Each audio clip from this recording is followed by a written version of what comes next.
भी सत्ता पक्ष में रहने के बावजूद भी चाहते हैं कि विपक्ष के लोग सवाल करें। हंगामा करेंगे तो सरकार उसी हिसाब से जवाब देगी, अगर सवाल करेंगे तो सवाल का सही जवाब मिलेगा उनको। जीतन राम मांझी ने साफ तौर पे कहा है कि 25 से कम सीट इस बार अगर उन्हें मिलता है तो वो नहीं माने। नमस्कार, स्वागत है आपका देशवा न्यूज में और मैं आपके साथ राजनंदिनी। देखिए, मॉनसून सत्र शुरू हो गया है, इसको लेकर लगातार विपक्ष शुरुआत से पहले कह रहे थे कि कई मुद्दे उनके पास जिसे लेकर वो सवाल उठाएंगे बिहार सरकार के ऊपर। लगातार आपराधिक घटनाएं घटित भी हो रही हैं, इसको लेकर लॉ एंड ऑर्डर को लेकर सीएम नीतीश कुमार खुद एक बड़ी बैठक करते हैं।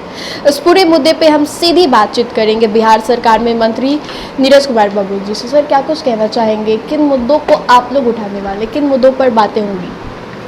देखिए, ये मानसून सत्र है और समझते कम्प्लीमेंट्री बजट भी रहेगा और सरकार कामकाज करती है, बिहार में विकास का काम करती है, तो विकास के काम में विपक्ष का भी काम होता है सपोर्ट करना, ना कि न्यूसेंस फैलाना। ये लोग पहले से न्यूसेंस फैला रहे हैं कि हम ऐसा कर देंगे, वैसा कर देंगे, सदन नहीं चलने देंगे अपराध के मुद्दे पे। तो मेरा ये मानना है कि अपराध के मुद्दे पे बोलने का कोई अधिकार नहीं है विपक्ष को।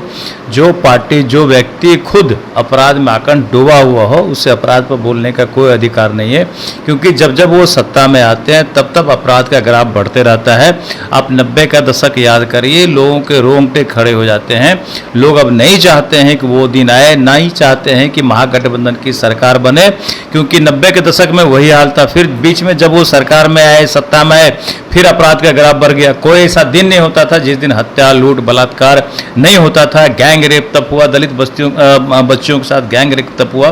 तो इस तरह की घटनाएं बिहार में घटती रही है, तो इनके राज में, इसलिए इनको इस पे बोलने का अधिकार नहीं है। हम तो सीधे तौर पे कहना चाहेंगे कि ये छोटा सत्र है और सत्र का सदुपयोग करें, ना कि दुरुपयोग करें। अगर सत्र का सदुपयोग करेंगे तो उनके विधायक के क्वेश्चन होंगे, उनके क्षेत्र का सवाल होगा, तो सवाल जवाब करेंगे तो निश्चित रूप से सरकार जवाब देगी।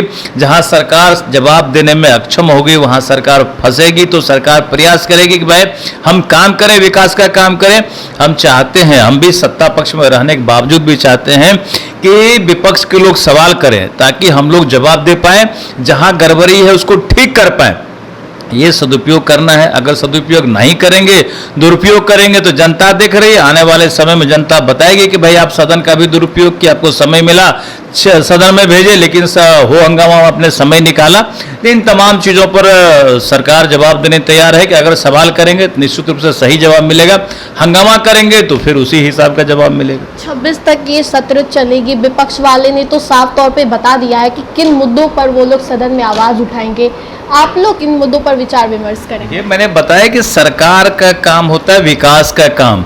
विकास के कई मुद्दे हैं, कई सारे काम हैं, जो बचे खुचे काम है वो काम होंगे। जो बजट रुका हुआ है सप्लीमेंट्री, वो सारे बजट कुछ बिल पास होंगे। काम जो बिहार का विकास का होना है वो तमाम मुद्दों पे काम होगा। विपक्ष का काम स्पष्ट तौर पर मैंने बताया है कि सरकार से सवाल करना होता है।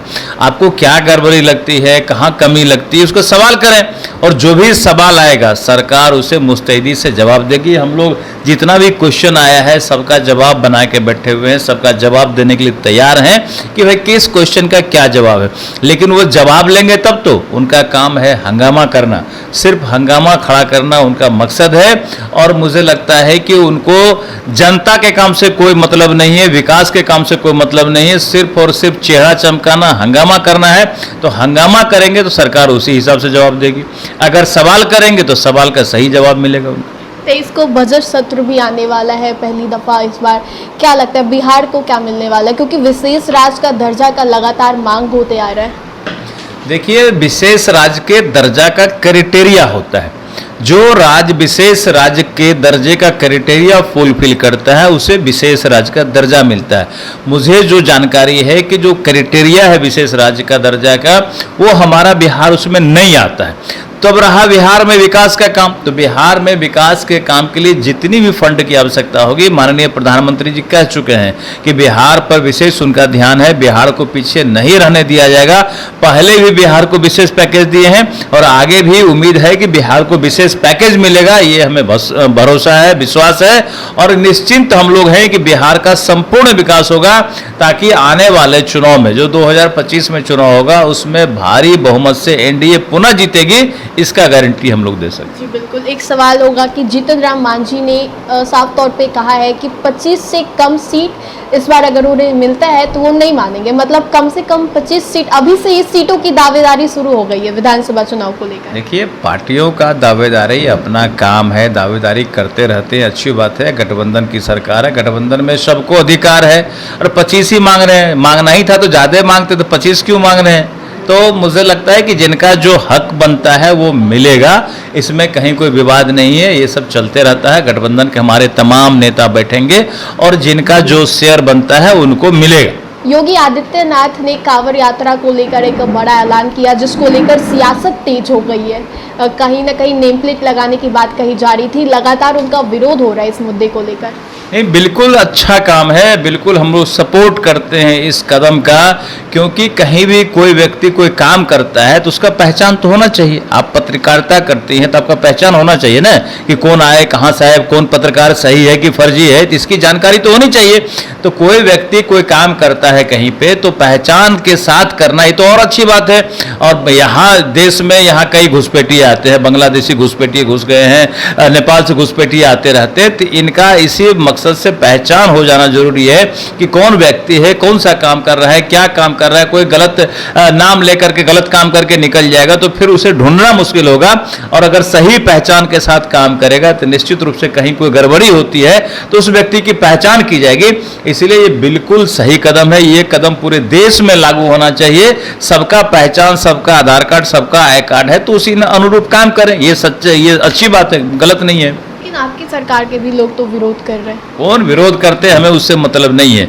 विरोध और सपोर्ट चलते रहता है। मैं इस कदम का भरपूर सपोर्ट करता हूँ, सहयोग से। बहुत बहुत धन्यवाद। तो आपने साफ तौर पे सुना, विधानसभा चुनाव आने वाले हैं। फिलहाल इस खबर में इतना ही, हमें दे इजाजत। बने रहिए हमारे साथ और देखते रहिए देशवाद न्यूज़। धन्यवाद।